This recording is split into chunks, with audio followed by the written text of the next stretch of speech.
అందరికీ నా హృదయపూర్వక నమస్కారాలు. రాష్ట్రాన్ని అభివృద్ధి చేసుకోవటం ప్రతి ఒక్కరి బాధ్యత.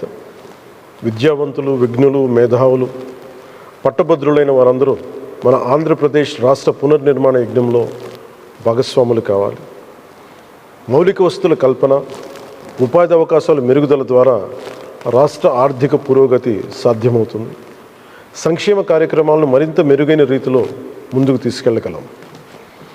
సార్వత్రిక ఎన్నికల్లో కూటమికి ఎంత బలంగా నిలిచారో అదే స్ఫూర్తిని పట్టభద్రుల ఎమ్మెల్సీ ఎన్నికలోనూ చూపి మద్దతు ఇవ్వాలని కోరుచున్నాను.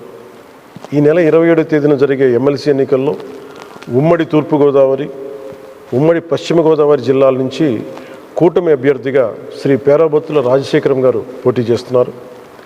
వారికి మొదటి ప్రాధాన్యం ఓటు వేసి గెలిపించవలసిందిగా విజ్ఞప్తి చేస్తున్నారు.